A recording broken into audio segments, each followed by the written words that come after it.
अस्सलाम वालेकुम। एक बार फिर से खुशामदीद हमारे चैनल इनसाइड विस्रा पर। जैसा कि आज का जो हमारा टॉपिक है वो है exponent and laws of exponent. ठीक है जी। Exponent and laws of exponent होता क्या है? सबसे पहले हमने अक्सर सुना होगा अबाउट पावर। पावर के बारे में सबने सुना होगा कि वेरिएबल्स पे पावर्स होते हैं या किसी नंबर पे हमारे पास पावर्स आते हैं, तो वो होता क्या है असल? ठीक है, उसको हम क्या कह रहे होते हैं दूसरे अल्फाज में?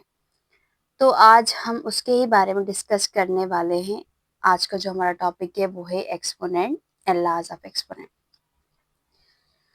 तो लेक्चर को स्टार्ट करने से पहले जो हमारे चैनल पे न्यू है वो जल्दी से चैनल को सब्सक्राइब कर दें, वीडियो को लाइक करें और आगे शेयर भी करें ताकि आपसे जुड़े दूसरे लोग भी इससे फ़ायदा उठा सकें। अच्छा जी, तो आज का जो हमारा टॉपिक था वो क्या है? एक्सपोनेंट वाला। वो क्या था? Exponent. Exponent and laws of exponent. ये जो एक्सपोनेंट होता है यही हमारे पास क्या कहलाता है? पावर्स होता है। यानी कि एक नंबर कितनी बार मल्टीप्लाई कर रहा है तो वो क्या, उसका नाम क्या होता है? एक्सपोनेंट होता है। ठीक है, ये चलो आगे हम आगे बात करते हैं इसके बारे में। देन उसके बाद हम लास्ट के बारे में बात करेंगे। तो आते हैं अपने लेक्चर की तरफ। ये है हमारा आज का लेक्चर। ओके, तो सबसे पहले डेफिनेशन, हमेशा की तरह, क्योंकि डेफिनेशन हमारा लाजमी होता है, क्योंकि हम नहीं समझ पा रहे होते कि किस तरीके से हम इसको सॉल्व करें। तो यानी कि डेफिनेशंस वगैरह या नोट्स बनाने का मकसद यही होता है ताकि आपके लिए आसानी रहे, आप इजीली अंडरस्टैंड कर सकें किसी भी चीज़ को।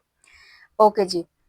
तो जो हमारा है टॉपिक वो कौन सा है? एक्सपोनेंट वाला। तो एक्सपोनेंट का मतलब क्या होता है? A exponent or power shows how many times a number is multiplied। इसका क्या मतलब हुआ कि एक्सपोनेंट या पावर, एक्सपोनेंट मैंने अभी भी आपको बताया कि किसी नंबर के ऊपर क्या होता है? पावर होता है, तो उसका नाम दूसरा क्या? एक्सपोनेंट है। तो exponent a number shows how many times a number is multiplied. यानी कि वो शो करवा रहा होता है कि अगर एक नंबर है तो वो कितनी बार मल्टीप्लाइड कर रहा है दूसरा उससे, अपने ही आप से। और दूसरी बात ये कि exponent is also known as the power of a number, and in this case it is read as 3 to the power of 4। जैसे कि मैं कह दूं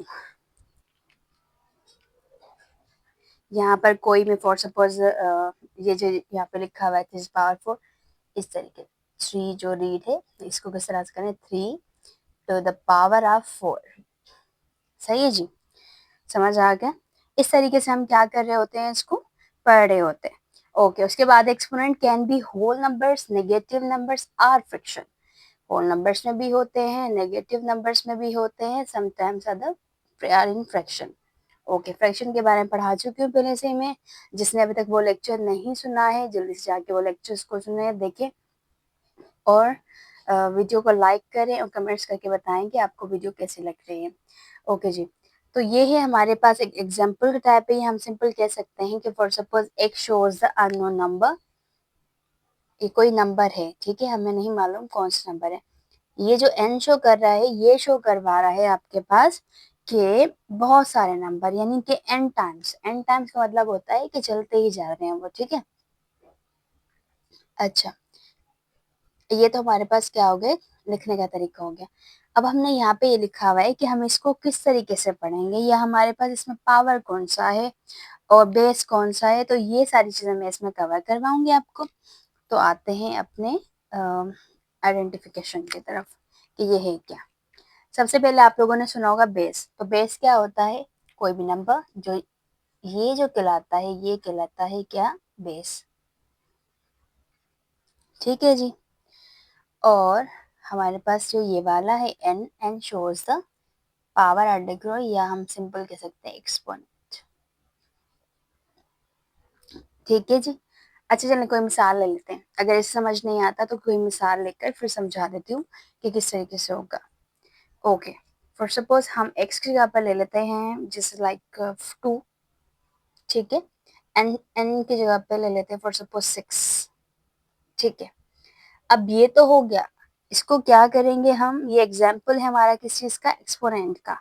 लेकिन इसको सॉल्व करके अगर लिखा जाए तो हम किस तरीके से लिखेंगे। फॉर एग्जाम्पल मैं कहूँ कि जो हमारे पास 2 है वो कितने टाइम आ रहा है, 6 टाइम आ रहा है, तो आप कहोगे यस 2 को हम 6 टाइम लिखेंगे, 2 2 2। अच्छा ये पॉइंट नहीं है, ये मल्टीप्लिकेशन साइन है, जस्ट लाइक ये मल्टीप्लाई करें आपस में, 2 2 एंड 2। सही है जी। ये हम सिंपल ना ये क्रॉस वाला लगा लेते हैं जिसको कंफ्यूजन हो रही होगी। वैसे ये अक्सर हम जो यूज करते हैं वो वेरिएबल्स के, जब हमारे पास कोई अल्फाबेट लेटर्स आते हैं ना तो तब हम यूज कर रहे होते हैं। ठीक है, ये कह रहे हैं 2 कितने टाइम आना चाहिए, 6 टाइम। तो 1 2 3 4 5 6, क्या ये 6 टाइम आ गया, बिल्कुल। तो हम इसको इस तरीके से लिख भी सकते हैं। क्या आप लोगों को ये समझ आ रहा है, आ रहा होगा, बिकॉज ये बिल्कुल सिंपल है, इसमें कोई भी डिफिकल्टी वाली बात है ही नहीं जो आपको समझना है। तो इसको क्या हम पढ़ रहे होते हैं, क्या हमारे पास हो गया ये एक्सपोनेंट। तो अब आते हैं इसके अगले उसकी तरफ कि हमारे पास इसके फार्म्स कौन कौन से, यानी कि इनको किस फार्म, कितने फार्म्स में हम लिख सकते हैं। ठीक है, ये हम सिंपल कह दें कि इस फार्म का नाम क्या है और इसका नाम क्या है, तो ये हम आगे पढ़ने वाले हैं।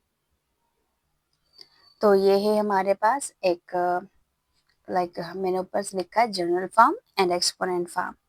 अगर मैं कह दूं एक्सपोनेंशियल फॉर्म में आपको कोई नंबर लिखना है तो क्या करेंगे आप कहोगे एक्सपोनेंट का मतलब तो क्या होता है, एक्सपोनेंट का मतलब तो होता है पावर। एक्सपोनेंशियल फॉर्म भी क्या होगा, पावर, लाइक जैसे पावर फॉर्म होता है। जैसे कि मैं कह दूं 7 पे पावर 9, ठीक है, फॉर सपोज ए पे पावर 5, ठीक, और 8 पे पावर 3। ये सारा कौन सा आ गया, ये एक्सपोनेंशियल फॉर्म आ गया। एक्सपोनेंशियल फॉर्म क्यों कह रहे हैं हम इसको, बिकॉज ये एक्सपोनेंट्स को डिफाइन कर रहा है। देखो एक्सपोनेंट इसके हर हर नंबर पर एक्सपोनेंट है आपके पास। ठीक है, सो एक्सपोनेंशियल फॉर्म क्या कहलाता है, जब हमारे पास कोई नंबर किस फॉर्म में आता है, एक पावर के फॉर्म में आता है। ठीक है जी। और जनरल फॉर्म क्या होता है, सो जनरल फॉर्म इज सिंपल कि आपने क्या करना होता है कि इसी नंबर को कॉल कर लिख देना। किस तरह से, ये 9 टाइम है तो आप करोगे 7 multiply by 7 multiply by 7 multiply by 7, इस तरह से 7 7 कितने टाइम हो गया, 3 6 7 8 एंड 9। ये जो फॉर्म हो गया हमारे पास, ये कौन सा हो गया, ये हो गया जनरल फॉर्म। ठीक है, इसी तरीके से ए को लिख लेते हैं 5 टाइम्स। ठीक है जी, सही है। और उसके बाद कौन सा है हमारे पास, ये है 8 का, तो ये भी लिख लेते हैं 8 मल्टीप्लाई बाय 8 मल्टीप्लाई बाय 8। ठीक है जी, ये सारा क्या हो गया हमारे पास, एक्सपोनेंशियल फॉर्म भी हो गया और कौन सा फॉर्म हो गया, जनरल फॉर्म भी हो गया। तो आई होप आप लोगों को ये समझ आ रहा होगा कि किस तरीके से हम इसको कर रहे होते हैं। यानी कि जनरल फॉर्म, कोई आपसे कहे कि जनरल फॉर्म क्या होता है तो आप कहोगे किसी वैल्यू को उसको अलग अलग करके लिखना, ये हम उसको पावर को सॉल्व करके लिखना। और जो एक्सपोनेंशियल फॉर्म होता है वो कौन से होता है, वो पावर्स होते हैं। ठीक है जी।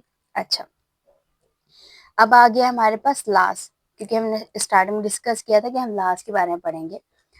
तो कुछ लाज हैं एक्सपोनेंट्स के, कि एक्सपोनेंट तो आता है लेकिन किस किस फॉर्म में आता है, हम उसको सॉल्व किस तरह से करेंगे। तो पहला है कौन सा, प्रोडक्ट ला, दूसरा question law, power law, power of product law, power of quotient law, power of zero law, negative exponent law, and last one is a fractional exponent law. ये कुछ तो सुने होंगे आप लोगों ने, अक्सर बुक्स में ये हमारे पास यूज हो रहे हैं, कुछ एडवांस भी हैं जो कि अलग से हैं, तो इसके बारे में हम पढ़ेंगे। तो आज की जो वीडियो है हम उसमें सिर्फ 2 ही कवर करने वाले हैं, इंशाल्लाह हम 2 ही कवर करेंगे, प्रोडक्ट एंड क्वेश्चन। नेक्स्ट जो पार्ट होगा उसमें हम आगे वाले भी सॉल्व करेंगे। ठीक है जी। तो बढ़ते हैं अपने अगले मतलब कि इसके लास्ट की तरफ। तो पहला ला है हमारे पास क्या, एक्सपोनेंट। तो ये है हमारे पास क्या, एक्सपोनेंट ला आ गया। अब एक्सपोनेंट ला क्या होता है, सबसे पहले कौन सा एक्सपोनेंट ला, प्रोडक्ट्स का। आपको पता है प्रोडक्ट जो कहलाता है, अक्सर वर्ड प्रोडक्ट्स का मतलब होता है किसी चीज की मल्टीप्लिकेशन, यानी कि वो आपस में क्या कर रहे होंगे, मल्टीप्लाई कर रहे होंगे। सो प्रोडक्ट ला का मतलब क्या होता है, जो मल्टीप्लाई कर रहे होंगे। ठीक है, ओके जी। तो पहला, द प्रोडक्ट ला एक्सपोनेंट, इसकी डेफिनेशन क्या है, the product law of exponent is used, नहीं, product law of exponent is used to multiply expression with the same basis. Same basis के साथ उस नंबर को मल्टीप्लाई कर दें। फॉर सपोज अगर एग्जाम्पल के थ्रू हम देखें, जैसे मैं कह दूं एग्जाम्पल है हमारे पास ए के पावर m है और दूसरा ए पे पावर n है, तो उसको किस तरीके से लिखना है, ए जो है ये बेस हमारे पास सेम हो गया और जो पावर्स होंगे, ये वाले जो पावर्स होंगे ये क्या कर लेंगे आपस में प्लस हो जाएंगे। ठीक है, क्या हो जाएंगे, प्लस हो जाएंगे। ठीक, तो एग्जाम्पल ले लेते हैं। फॉर सपोज मैं एक जगह पे ले लूँ 5, इस जगह पे ले लूँ 5। ठीक है, इस पावर 2, इस पावर 3। ठीक है, powers are different but base are same, so we can say that we can write it 5 and 5 same आ जाएगा and 3 plus 2, so we can say that 5 power 5। ये क्लियर हो गया आपको, ये कौन सा ला था हमारे पास, प्रोडक्ट ला। अच्छा, दूसरा है एक्स क्वेश्चन ला। क्वेश्चन ला क्या होता है, क्वेश्चन ला होता है हमारे पास जिसको देखें जो डिवाइडेड फॉर्म में हो। कह रहे हैं the question La of exponent is used two divided expression with the same basis. Same basis के साथ हम उसको क्या कर रहे होते हैं, डिवाइड कर रहे होते हैं। यही वाली बात है लेकिन वो डिवाइड के फॉर्म वाली है। ठीक है, for example A power m, ए पे पावर n। ठीक है, ये आ गया। अब आप इसको एग्जाम्पल के थ्रू किस तरह से लेंगे, फॉर सपोज मैं कहूँ के कह दूं कि 7 पावर 7 पे क्या आ रहा है, 7 पावर 3 और 7 पावर 5। ठीक है, 5 आ रहा है। तो आप कहोगे ये किस तरीके से हम इसको करेंगे या हम इसको किस तरीके से सॉल्व कर रहे होंगे, तो भी हम कर सकते हैं। ठीक, हाँ क्या लिया था, 7 पावर 3, सॉरी 7 पावर 8 और 7 पावर 5। ठीक है, अच्छा इसको किस तरीके से करेंगे, अब बेस आपके पास सेम आ रहे हैं, बिल्कुल सेम आ रहे हैं।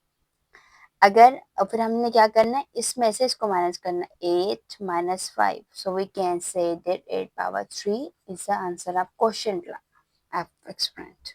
ठीक है जी, क्लियर हो गया आप लोगों को।